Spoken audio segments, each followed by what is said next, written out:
You're listening to The Hour of the Time. I'm William Cooper. And according to the New York Times today, I'm a white supremacist. My wife is very, very upset about that. You see, she's Chinese, and I'm part American Indian.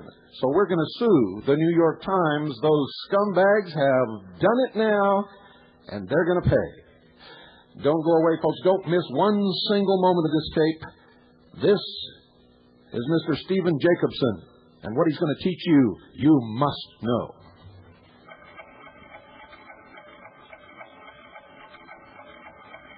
The problems in America are the result of people being led to believe things that are not true. America has been lulled into a deep sleep, and it is now time to wake up. Wake up, America. Psychological warfare is being waged against an unsuspecting public. As in any war, the most powerful weapon of all, and the least understood by those who need to know, is money.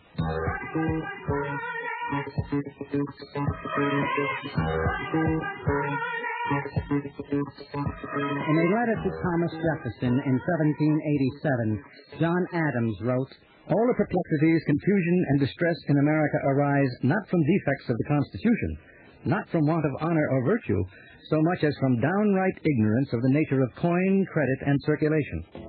What was true then is even more true today. Confusion surrounds the very meaning of the words money, dollar, wealth, inflation, and credit. Add to this widespread public ignorance and confusion concerning tax laws, and you have a system designed to control and enslave the population. The money system operates in a way that would astound most Americans if they only knew how it worked. A dishonest money system is at the very heart of America's economic and social problems. The degree to which the money system is corrupt is the degree to which all other areas of society are corrupted. Money is the builder or destroyer of society. An honest money system brings prosperity to all citizens. A dishonest one enriches a few at the expense of everyone else. If a group of men were able to gain control over the money system of a nation, would they not be masters of that nation? If they had unlimited power to create unlimited amounts of money, could they not direct the course of society and all of its institutions? If their alliance encompassed the length and breadth of the globe, would they not be masters of the world? On November 22nd, 1910, the nation's leading bankers left by train at night from Hoboken, New Jersey, on a secret mission to Jekyll Island, Georgia. Their mission to create what was to become the Federal Reserve System. The essence of psychological warfare is to confuse the meaning of words and infiltrate the mind with conflicting concepts. Use of the word federal in the name Federal Reserve leads the public to believe that the Federal Reserve is a government institution.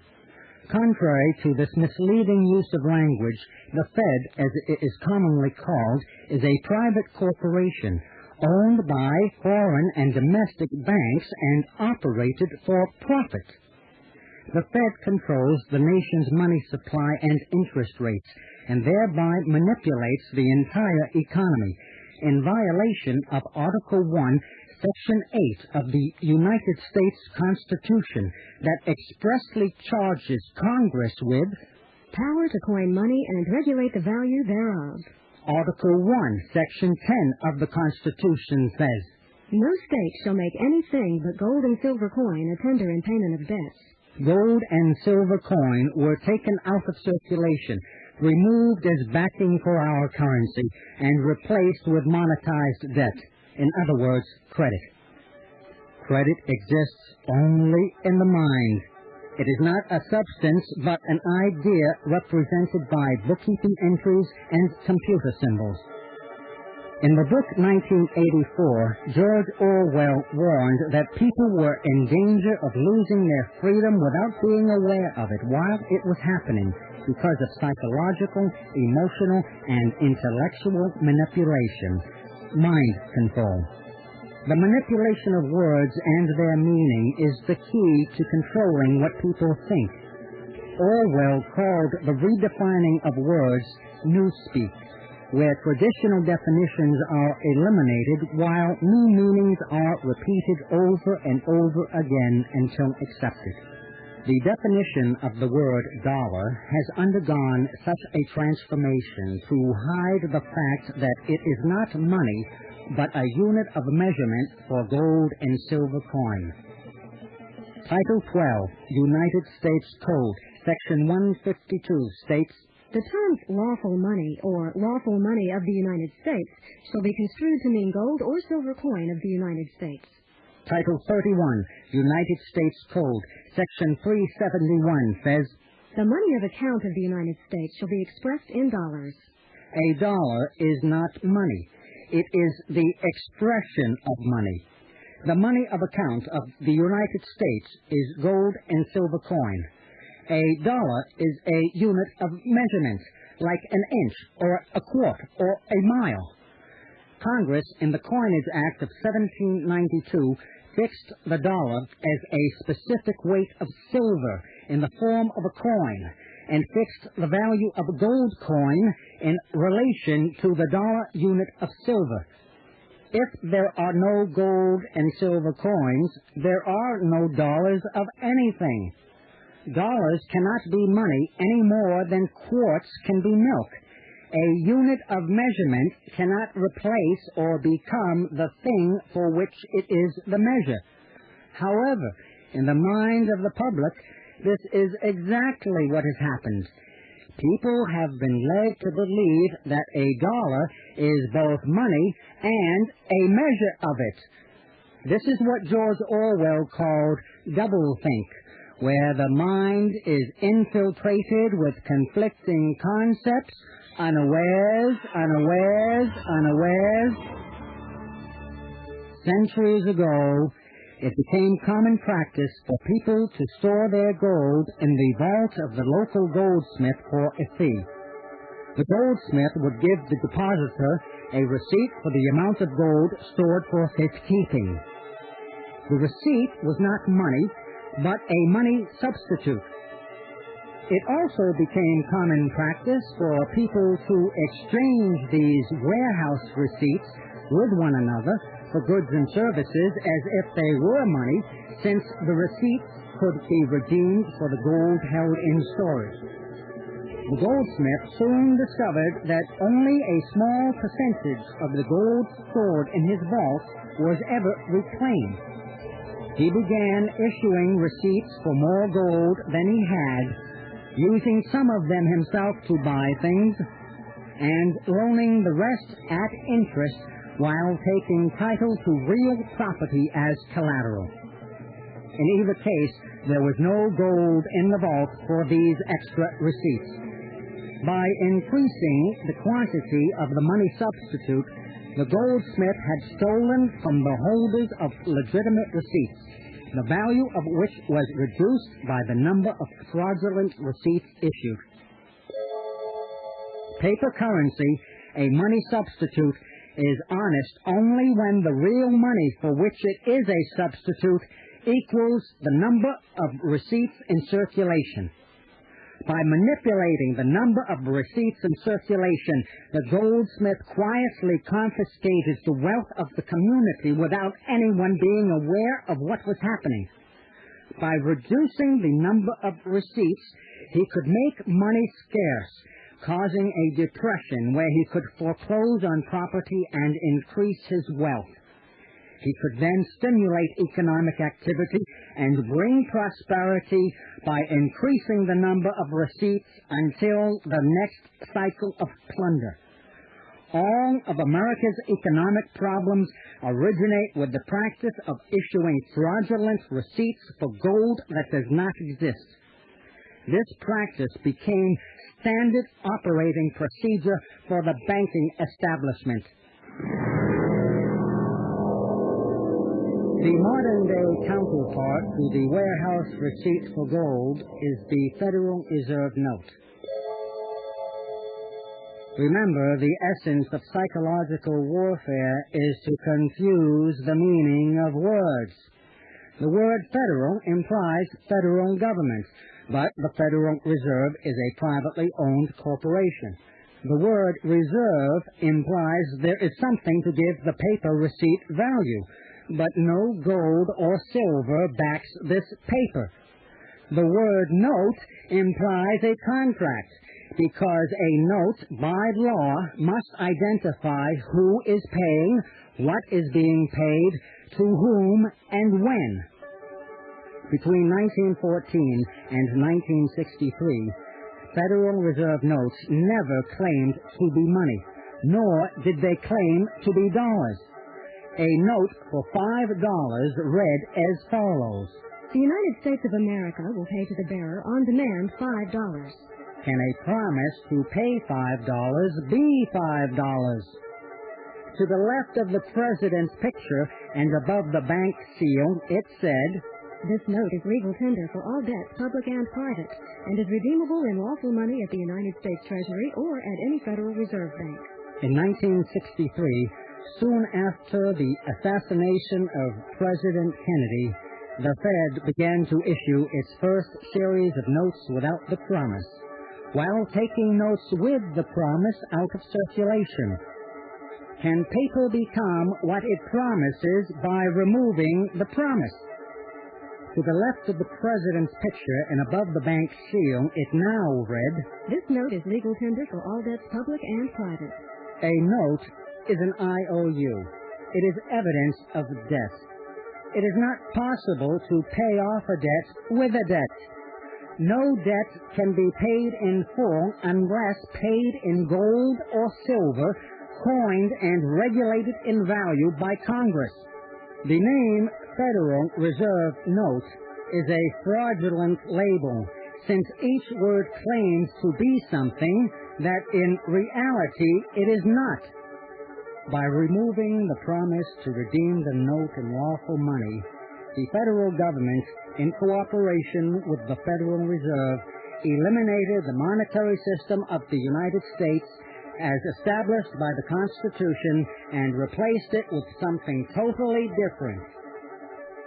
On page 12 of Keeping Our Money Healthy, published by the Federal Reserve Bank of New York, it states, The Federal Reserve System works only with credit. Credit is not a tangible substance like gold or silver coin. You cannot touch it, nor can you weigh or measure it in dollars like gold or silver coin. Credit exists only in the mind, and it is necessary to control minds to induce the public to accept pieces of paper with numbers on them in place of lawful money. If you are holding a $5 Federal Reserve note, the question you need to ask yourself is, what is it $5 of? The answer is absolutely nothing. The number 5 measures no substance. The only thing that gives paper money value is the confidence people have in it. It is entirely psychological. There are only two economic systems. One is barter. The other is credit. Barter is simply the exchange of one thing of value for something else of value. A monetary system using gold and silver coin is a barter system. Throughout history, many different things have served as a medium of exchange because money in and of itself does not exist. Something must be used as money. People have traded for goods and services using cows, salt, tea, opium, and tobacco. Gold and silver have been accepted as money worldwide since ancient times. All things used as money have had a common characteristic. They were all tangible wealth. They were all things you could touch. They were all things you could weigh and measure. Credit, on the other hand, is intangible. You cannot touch it. You cannot weigh and measure it because there is no substance to weigh and measure. It is all imagination. An honest money system uses wealth as a medium of exchange. Wealth is physical, not psychological. People produce wealth through their labor, transforming natural resources into usable products that have exchange value in the marketplace. Gold and silver converted to coin by human labor is wealth. Credit is not wealth. No labor is expended in the creation of credit other than a magician's sleight of hand. Centuries ago, when the goldsmith issued his first receipt for gold that did not exist, he created credit. He also created inflation, because credit and inflation are the same thing. They are both receipts for wealth that does not exist. They are both an imaginary medium of exchange. Remember, paper currency, a money substitute, is honest only when the real money for which it is a substitute equals the number of receipts in circulation. When half of the receipts circulating as a money substitute are redeemable in gold, the other half is both credit and inflation. When none of the receipts are redeemable, all of it is credit and inflation. Credit, bank credit, is inflation. Anything used as a medium of exchange in place of wealth is inflation. When using gold and silver coin as money, there can be no inflation. Therefore, the only cure for inflation is honest money. An honest and sound money system employs just weights and measures. A $10 gold coin is twice as large and twice as heavy as a $5 gold coin. Remember, a dollar is a unit of measurement for gold and silver coin to ensure uniformity of weight, purity, and value. A dollar unit of paper money that is not 100% redeemable in gold or silver coin is a dollar unit of inflation, which is a dollar unit of credit, which is a dollar unit of nothing. The sole function of paper money that is not 100% redeemable in gold or silver coin is to get things without paying for them. Those who issue and control paper money as credit get everything for nothing. Paper money as credit is a device to confiscate wealth using magic with numbers, where numbers of nothing are exchanged for things of substance and value. It was Daniel Webster who said, "Of all the contrivances devised for cheating the laboring classes of mankind, none has been more effective than that which deludes him with paper money." Paper money, bogus money, it's been proven throughout history. It deceives you while it bleeds you, as it leads you down to tyranny.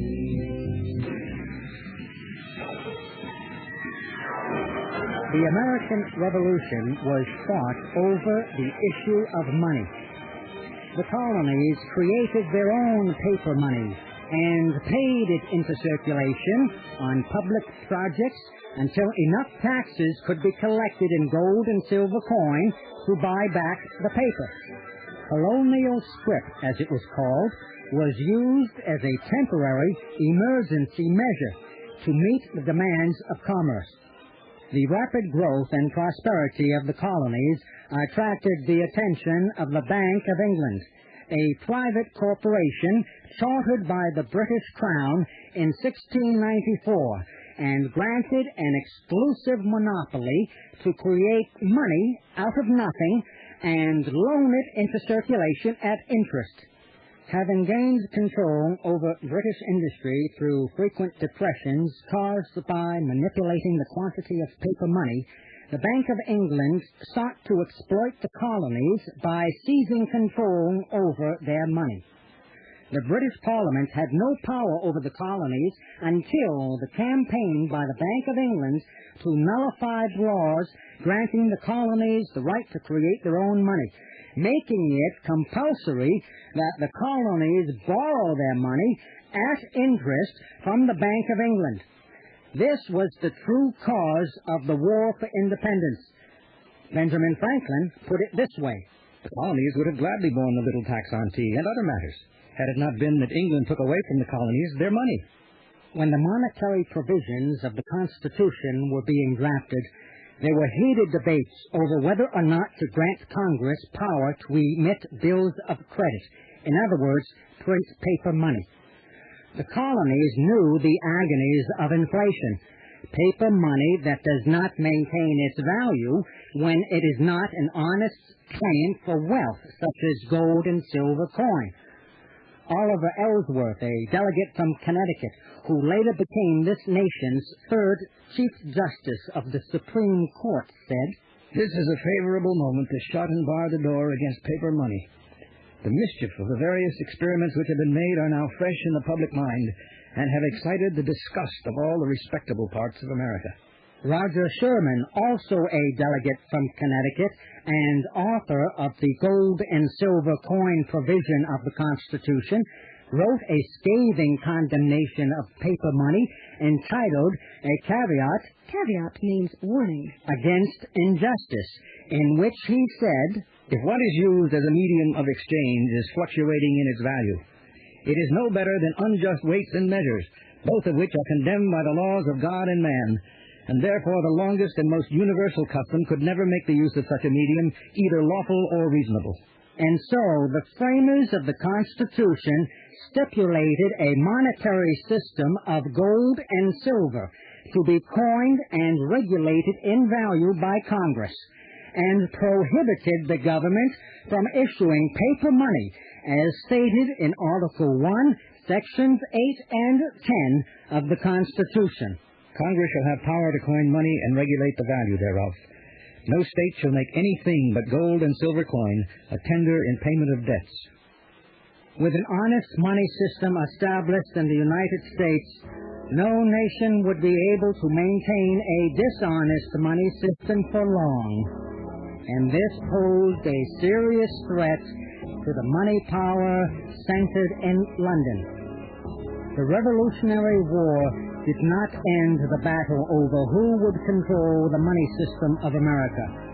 The battle continued until the money power of England and Europe and their associates in America achieved victory when Congress, anxious to go home for the Christmas holiday, passed the Federal Reserve Act on December 23rd, 1913. Congressman Charles A. Lindbergh, Sr., father of the famed aviator, told Congress after the vote, "When the President signs this act, the invisible government by the money power will be legalized."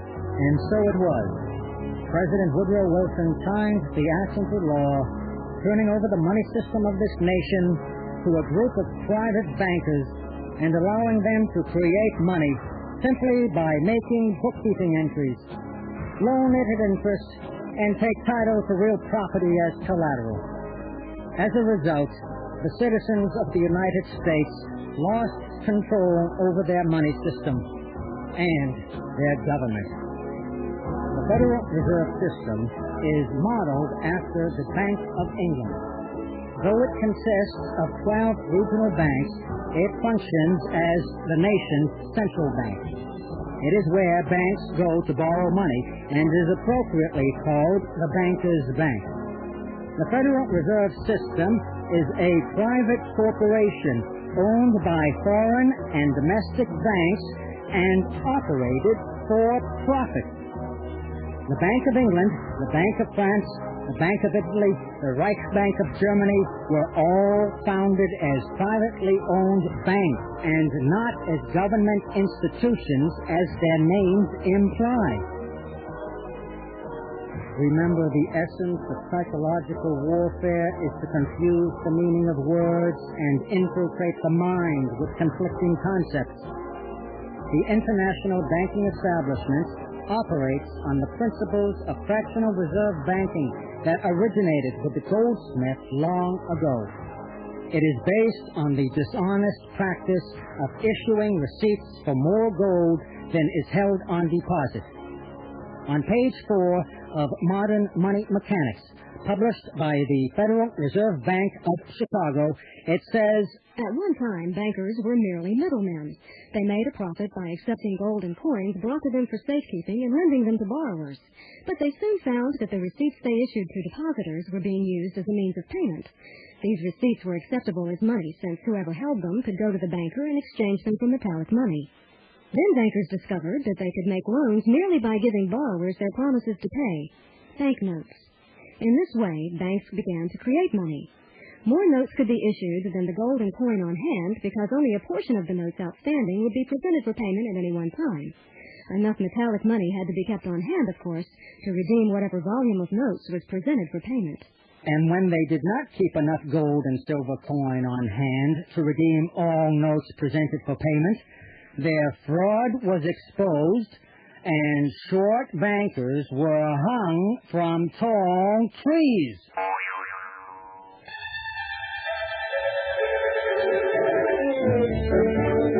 Under fractional reserve banking, banks create money whenever they grant a loan.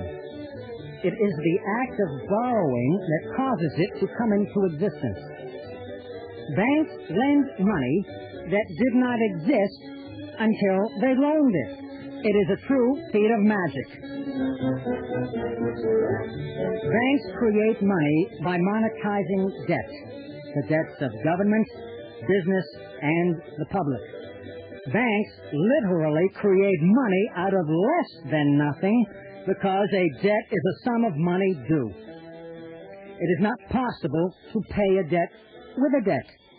And yet, this is what America and the world is using as money. Federal Reserve notes are evidence of debt the U.S. government owes to the owners of the Federal Reserve, the payment of which is guaranteed by the collateral of all property and income of all U.S. citizens.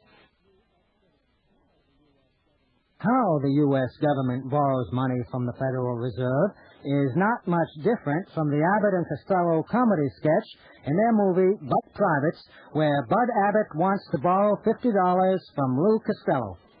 Listen to their routine and compare it with the explanation of how the Federal Reserve works its magic that follows. Do me a favor, loan me $50. Smitty, I can't lend you $50. Oh, yes, you can. No, I can't. All I got is $40, that's all. All right, give me the $40 and you owe me 10. Okay, I owe you 10. That's right. How come I owe you 10? Well, what did I ask you for? And how much did you give me? 40. So you owe me $10. That's right. But you owe me 40. Now, don't change the subject. I'm not changing the subject. You're trying to change my finances.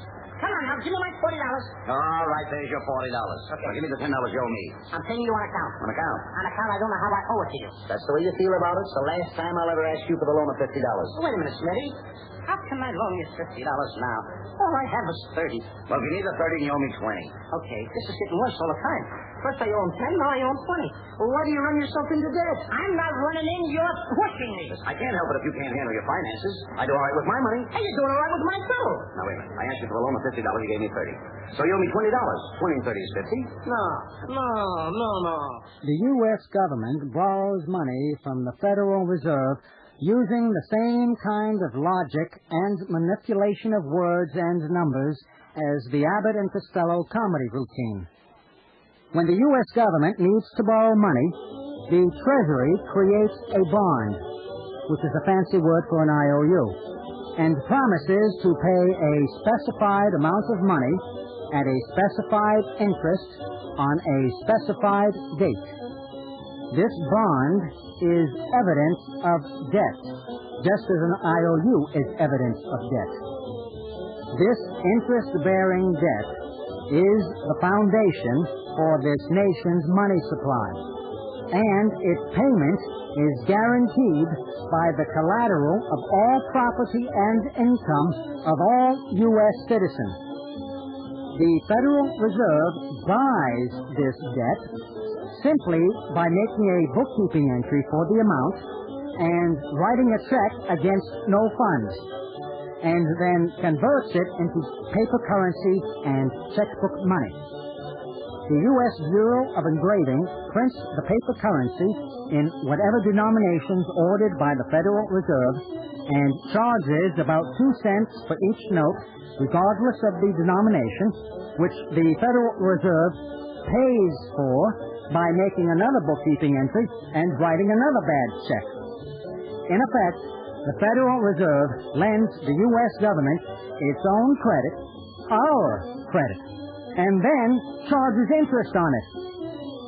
Every dollar created by the Federal Reserve System is debt for the citizens of the United States, which the central bank collects interest on, in addition to the interest from the bond created by the Treasury that put this magic money-making machine in motion.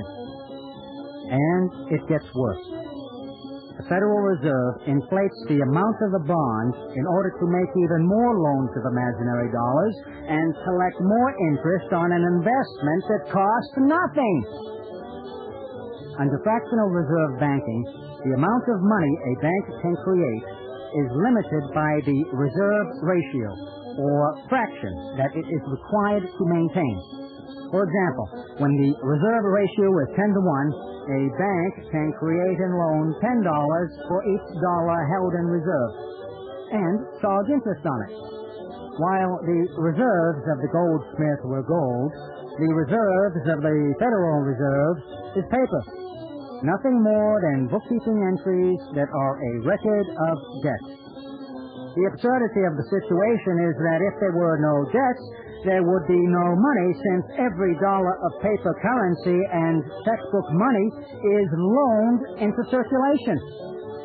And in order to pay the interest, there has to be another loan, because the banking system only creates the principal and not the interest.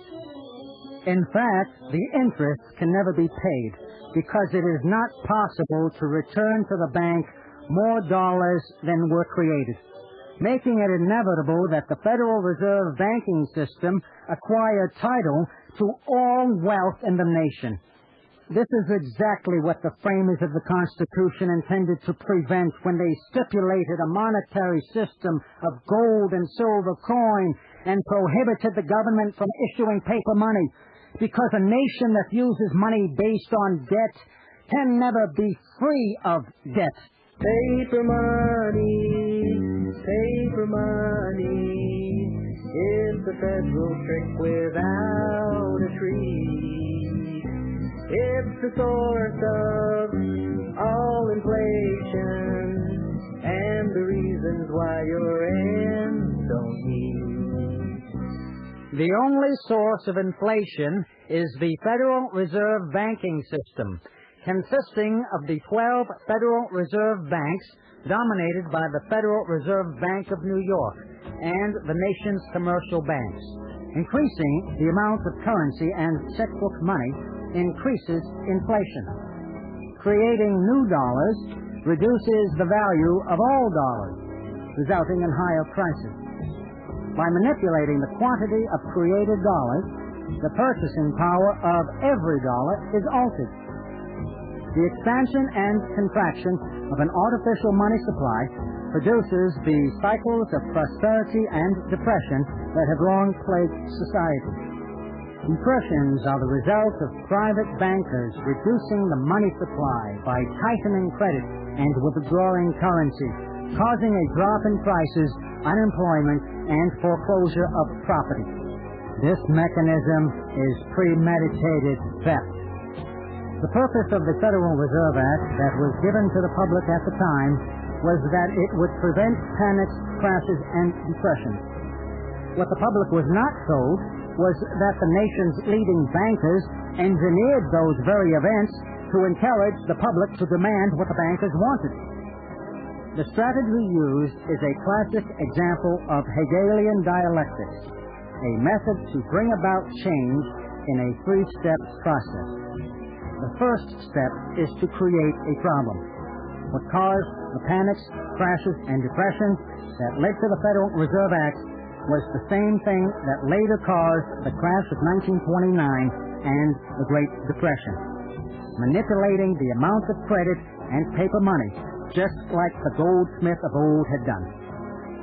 The second step, to what amounts to crisis management, is to create opposition to the problem, an opposing force that will serve as a catalyst for action. For example, create anxiety and fear in the public so that they demand that government do something. The third step is to offer the solution to the problem that will lead to a predetermined goal, thus bringing about change that would have been impossible to impose on people without proper psychological conditioning. By causing emotional stress and mental confusion, judgment is impaired and suggestibility increased. Under these conditions, people can be manipulated into accepting something that is not in their best interest. This was the case with events that led to the Federal Reserve Act, which placed control of America's money system in the hands of private bankers. Thomas Jefferson warned against doing this when he said, "If the American people ever allow private banks to control the issue of their currency, first by inflation and then by deflation, the banks and corporations that will grow up around them will deprive the people of all property until their children wake up homeless on the continent their fathers conquered."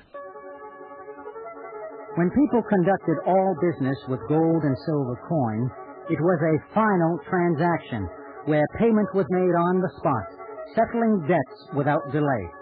All paper currency was redeemable in gold or silver coin, thus conditioning the public to believe that the bank's promise to pay in wealth was as good as gold.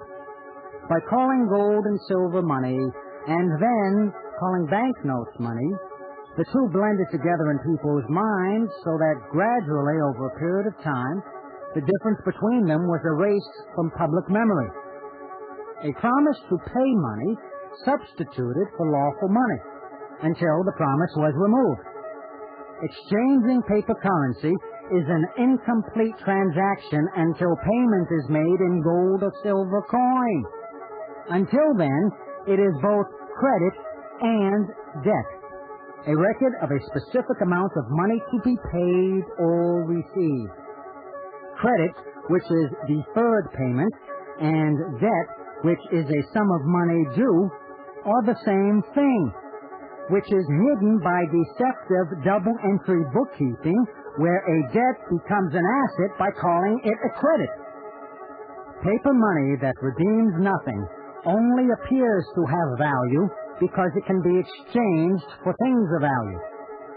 When a piece of paper representing debt is exchanged for wealth, someone has been robbed. Paper money expropriates wealth from one person, then from another, and on, until the last person to get it will be stuck with it. What the first user, the bank, gets for nothing, the last user will get nothing for. The sole function of paper money that is not 100% redeemable in gold or silver coin is to get things without paying for them. Those who issue and control bank credit as money get everything for nothing. Bank credit is a device for confiscating wealth using magic with numbers, where numbers of nothing are exchanged for things of substance and value. This grand theft occurs in full view, unnoticed, because the public has been made an accessory to the crime by accepting pieces of paper with numbers on them in place of lawful money, not knowing the difference between the two. Paper money, worthless money, is the nation's curse since times of old. Things won't ever get no better till we make the Fed give back our gold. Under fractional reserve banking, the amount of credit a bank can create is tied to the wealth on deposit, for which the currency can be redeemed. This limitation was removed when gold was confiscated from the public to protect the currency system based on that gold.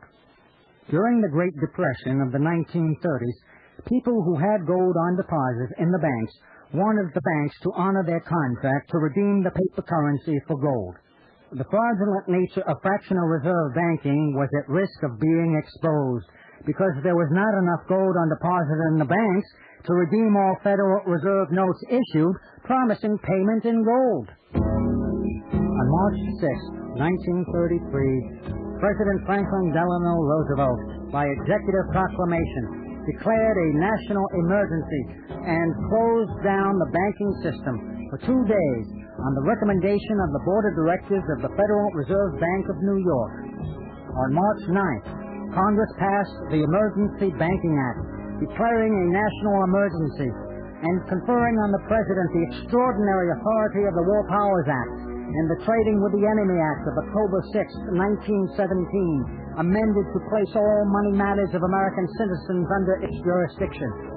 It became illegal for U.S. citizens to own gold, under penalty of up to a $10,000 fine and or up to 10 years imprisonment.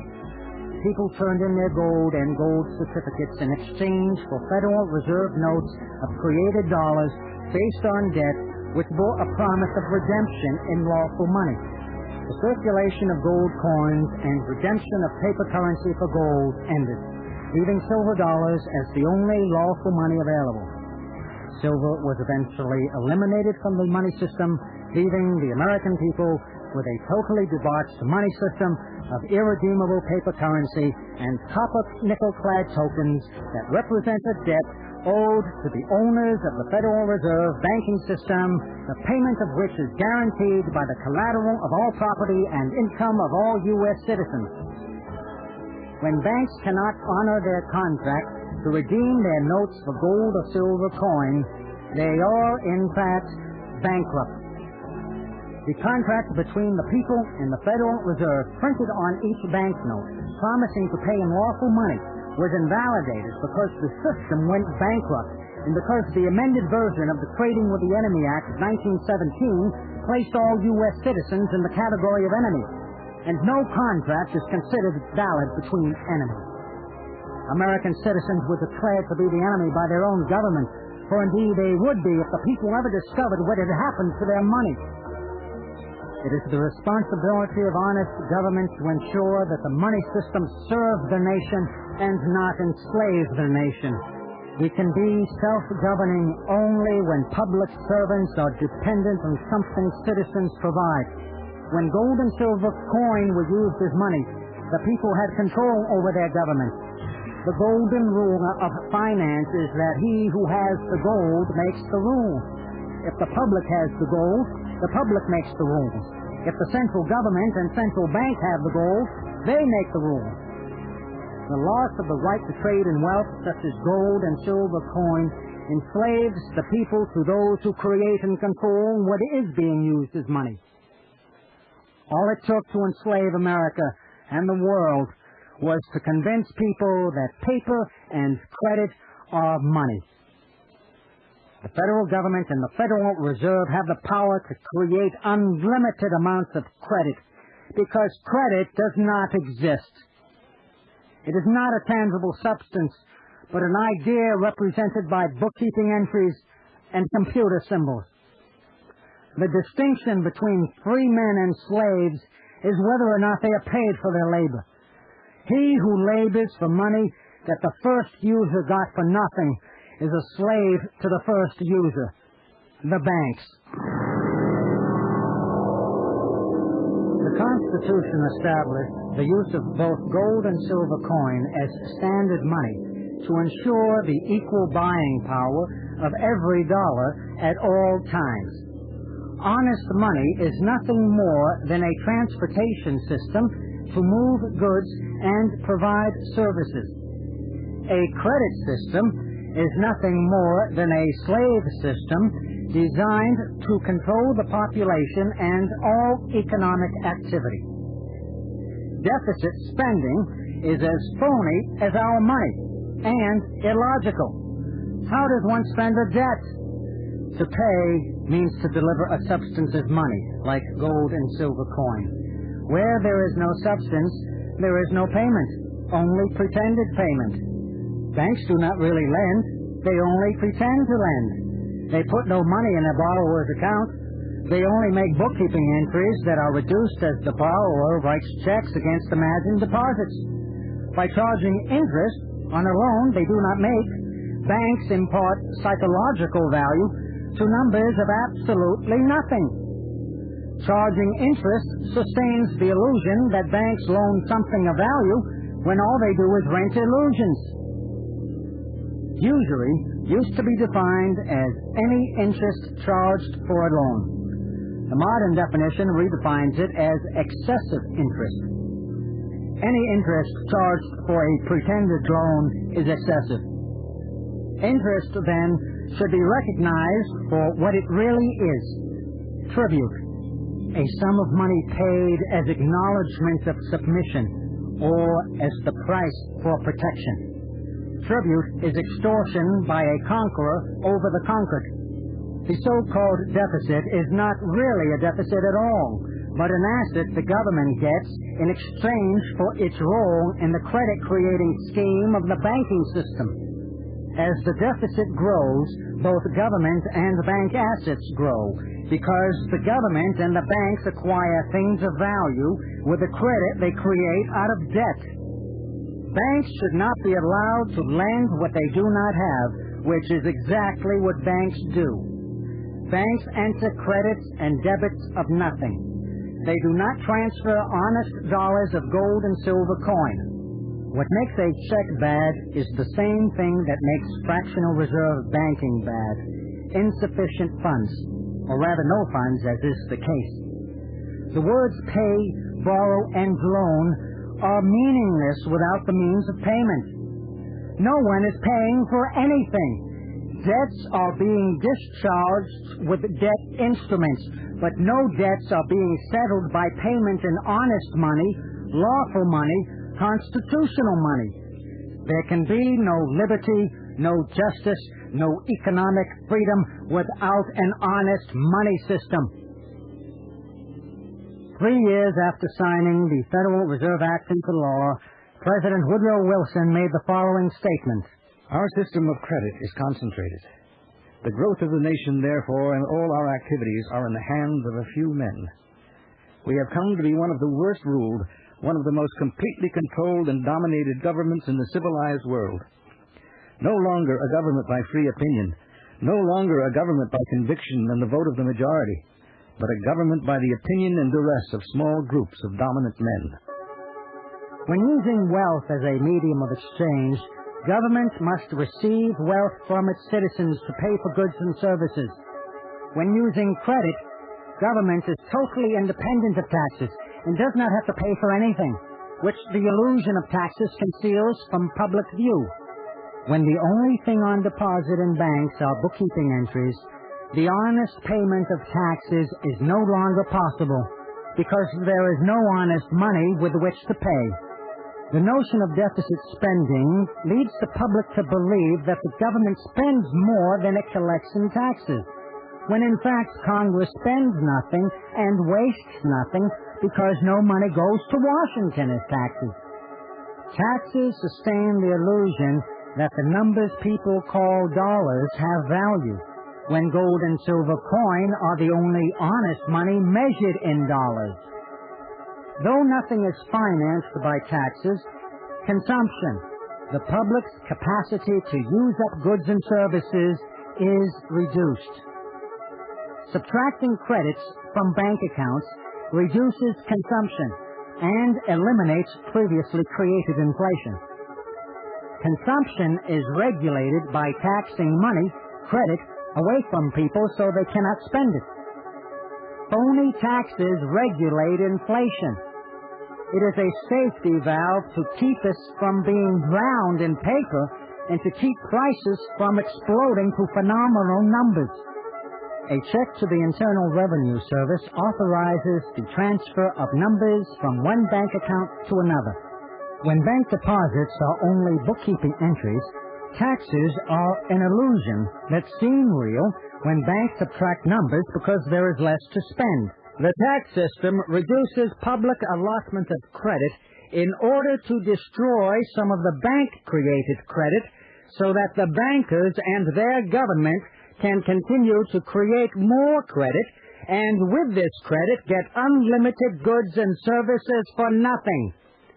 This is the great secret and deception of modern money and taxes, the greatest magic show on earth.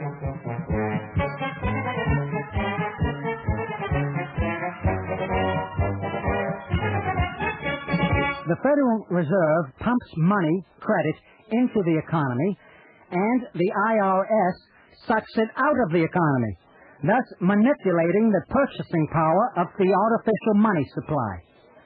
The IRS is really the collection agency for the Federal Reserve. All so-called dollars collected by the IRS are transferred to the Federal Reserve as payment on the interest of the imaginary national debt. The Secretary of the Treasury is not the U.S. Secretary of the Treasury because the U.S. Treasury was bankrupted in 1933. The Secretary of the Treasury is not paid by the United States government.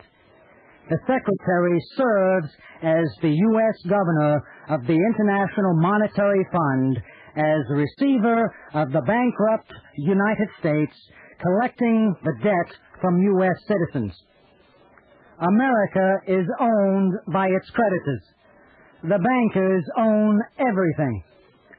The elaborate Internal Revenue Code, with its convoluted language, special definitions, and references to different chapters, subchapters, sections, and subsections, is nothing but a deep cover for the dishonest, irredeemable paper money credit swindle. Paper money, funny money, it's a ticket stuffed to tyranny.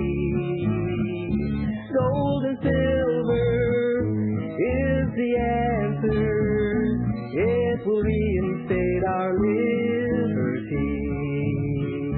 We the people have the power. We can reinstate our liberty.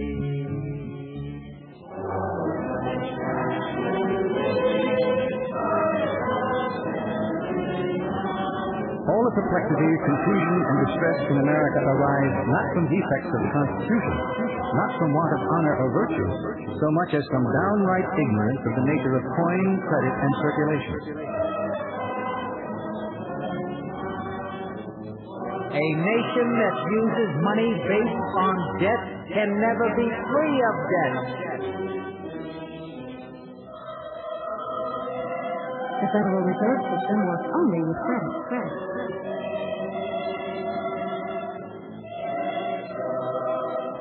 Congress shall have power to coin money and regulate the value thereof. No state shall make anything but gold and silver coin a tender in payment of debts.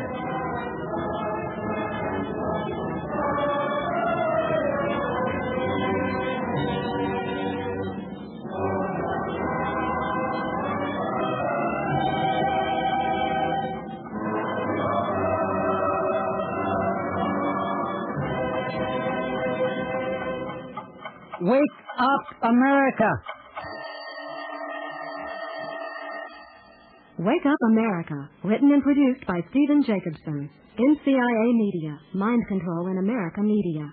Breaking the chains that bind the mind. Post Office Box 15734, Winston-Salem, North Carolina 27113. The song Paper Money, written, produced, and performed by Carl Klang. And now, ladies and gentlemen, you know why no matter what you do, how hard you work, in the freest nation and the greatest nation that ever existed on the face of this earth, every year you keep getting poorer and poorer and poorer. Good night. Please wake up.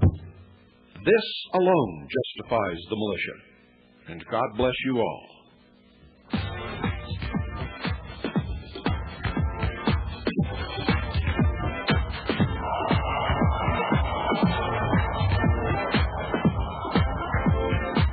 Glad you could make it.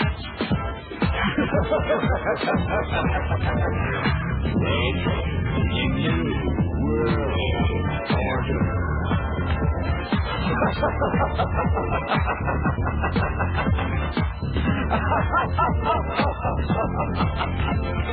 Never in human history has so few taken so much from so many as America's Illuminati and their warlords of Wall Street and Washington. In just 8 years, these banksters and international government gangsters took us from the greatest creditor nation to the largest debtor nation on earth. Our standard of living has dropped like a rock for 4 out of every 5 Americans. They have foreclosed on our homes, our farms, our factories. They've exported your jobs and surrendered our arms. They want a new world order. A new world order. A new world order. A new world order.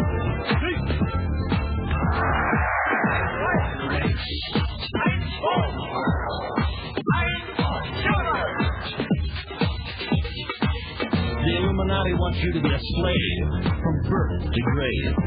The banksters own the Federal Reserve. It's private. They own it. It's neither federal nor a reserve. The cashiers make that fiat funny money stuff you call dollars for 2 pennies. They lend it back to us at full face value, then charge you interest. You get the debt. They get the interest. They get the gold. You get the shell. They want it. A new world order. A new world order.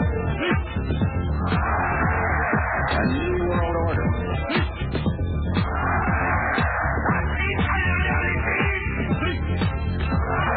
It is a big idea.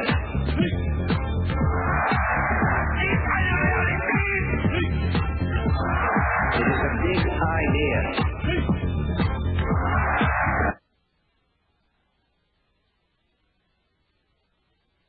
There will be no Constitution and there will be no individual rights.